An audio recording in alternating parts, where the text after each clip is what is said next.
जय हिंद प्यारे बच्चों। कक्षा 10 के विद्यार्थियों से मेरा निवेदन है, आत्मत्राण कविता आप भली प्रकार इसको पढ़िएगा। और इसके पहले वाले वीडियो में मैंने कविता के आधे अंश को प्रस्तुत किया था और अब इसके अंतिम भाग को मैं आपके सम्मुख प्रस्तुत करने जा रही हूँ। सबसे पहले तो मैं आपको ये बताना चाहती हूँ कि कवि कुलगुरु रविन्द्रनाथ टैगोर जी को हमेशा आदर के भाव से, श्रद्धा के भाव से हमें देखना चाहिए और उनको नमन करना चाहिए, क्योंकि वो एक सच्चे देशभक्त भी थे, क्रांतिकारी भी थे और लेखनी शक्ति उनकी इतनी तीव्रतर थी और इतनी भावुकता से परिपूरित थी कि आज का कोई भी कवि इनकी भांति लिख नहीं सकता। जैसा कि आप सभी लोग, आप विद्यार्थीगण प्रतिदिन विद्यालय भी जाते होंगे और राष्ट्रगान आप अवश्य गाते होंगे, तो राष्ट्रगान की रचना इन्होंने रविन्द्रनाथ टैगोर जी ने की थी। तो हमें भी उनके इस राष्ट्र के प्रति उनका जो सम्मान है, हमें भी अपने राष्ट्र के प्रति समर्पित होना चाहिए और अपने निजी स्वार्थों को ताक पर रखकर प्रभु के प्रति प्रेमा भक्ति को उजागर करना चाहिए। कविता में उन्होंने आत्मिक संघर्ष, आत्मबल, परिश्रमशीलता और हमेशा सतत असंभव से असंभव कार्य को करने की क्षमता, योग्यता को स्वयं ही हासिल करने की जद्दोजहद में हमें होना चाहिए। कहने का अर्थ है कि जब हम जितना ही जुझारू होंगे, उतना ही इस संसार के बड़े से बड़े टेक्निकल नॉलेज को गेन कर सकते हैं, बड़े से बड़े प्रेम भाव को व्यक्त कर सकते हैं और असंभावित कार्यों को भी हम करने में अपना पूरा योगदान दे सकते हैं। उनका मानना है,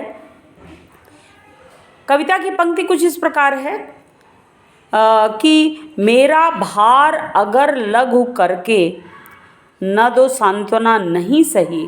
हे परमपिता परमेश्वर, आपसे मेरी ऐसी प्रार्थना है कि मेरे भार को, मेरे उत्तरदायित्व को आप बिल्कुल न उठाएं।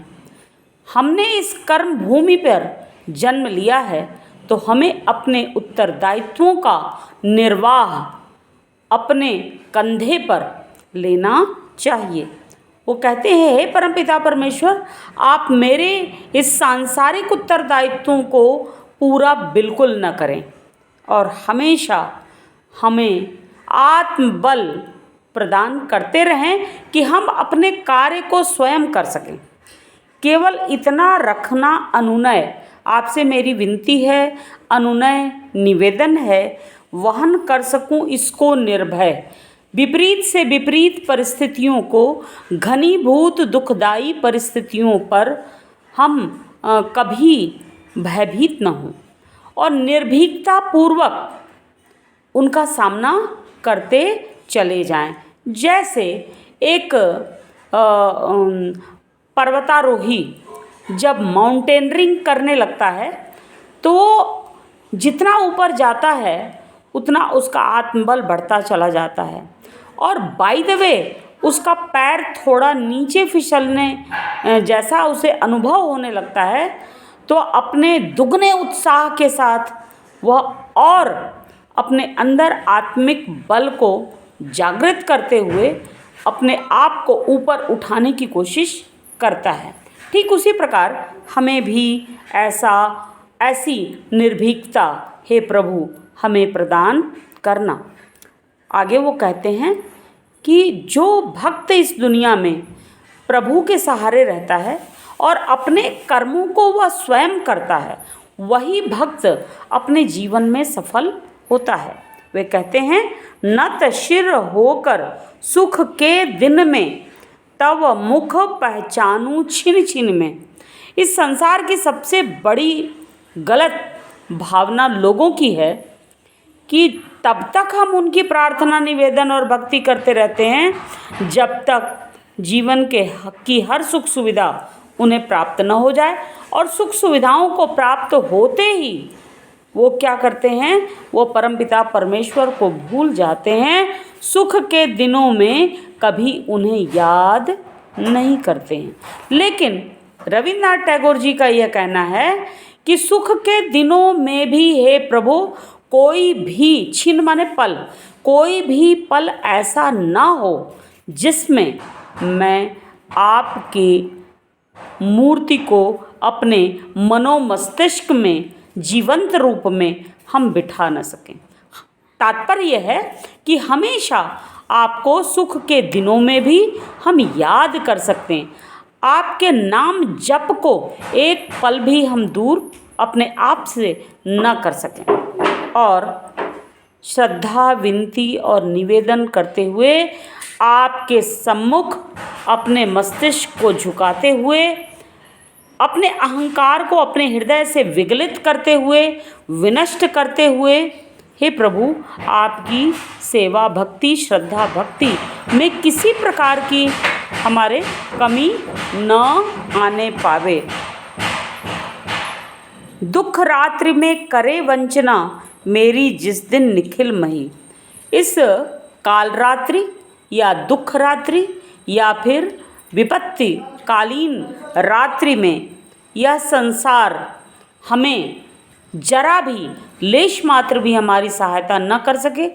और इसके विपरीत यदि वो धोखा देते हैं तो भी, वंचना का अर्थ होता है छल करना या धोखा देना, यदि वो हमें धोखा भी देते हैं तो भी यह पूरा संसार हमारे विपरीत हो जाए, हमारे विरुद्ध हो जाए, तो ऐसे समय में अपने आत्मबल को आपकी प्रार्थना, निवेदन और सेवा भक्ति में किसी भी प्रकार की कोई कमी नहीं आनी चाहिए। कहने का अर्थ यह है कि हे परमपिता परमेश्वर, आपसे मेरी यही प्रार्थना है कि मेरे अंदर की जो विश्वास, श्रद्धा, भक्ति की भावना है वे हमारे हृदय से कभी दूर न होने पावे।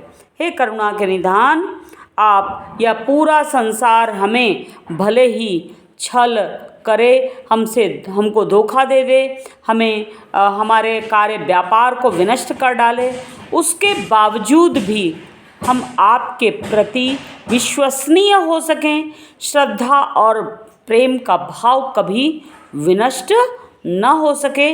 परीक्षा के दिनों में, कठिन परीक्षा के दिनों में विद्यार्थियों को भी अपने ऊपर इसी प्रकार आत्मविश्वास जागृत करना चाहिए। हे प्रभु, आप पर कभी लेश मात्र भी शक या संदेह का भाव हमारे मन में न आ सके। और इस कविता का एक प्रश्न है जिसको कि मैं आपके सामने प्रस्तुत करना चाहती हूँ। क्या कवि की यह प्रार्थना आपको अन्य प्रार्थना गीतों से अलग लगती है? यदि हाँ तो कैसे? यह प्रश्न पूर्ण रूप से कॉम्पिटेंसी बेस्ड क्वेश्चन है, क्योंकि इसमें आपकी राय पूछी जा रही है। इस संसार में बहुतायत मात्रा में लोग ऐसे होते हैं जो कि प्रभु से प्रार्थना केवल अपने स्वार्थ की पूर्ति के लिए किया करते हैं।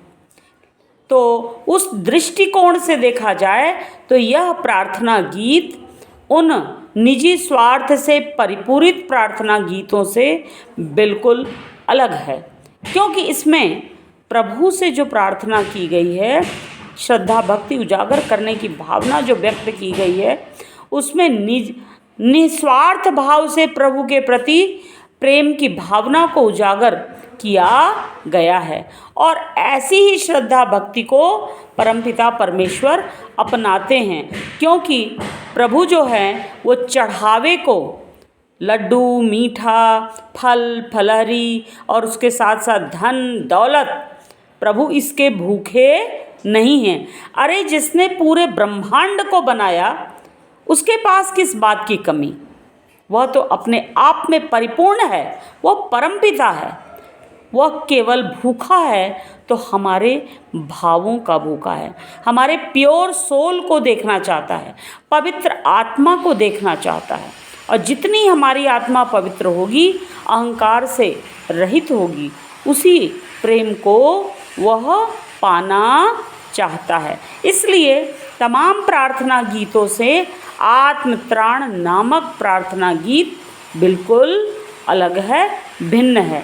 इन्हीं भावों के साथ इस वीडियो को मैं समाप्त करना चाहती हूँ और आपसे मेरी गुजारिश है, निवेदन है कि कोलकाता में स्थित रविन्द्रनाथ टैगोर ने जिस विश्वविद्यालय की स्थापना की उसका नाम है शांति निकेतन। उस शांति निकेतन में आप अवश्य जाएं, तो हमारे इस भारत का जो बहुत ही रिच कल्चर और हेरिटेज है उसको आप देख सकते हैं।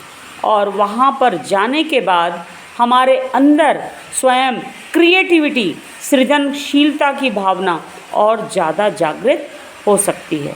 धन्यवाद।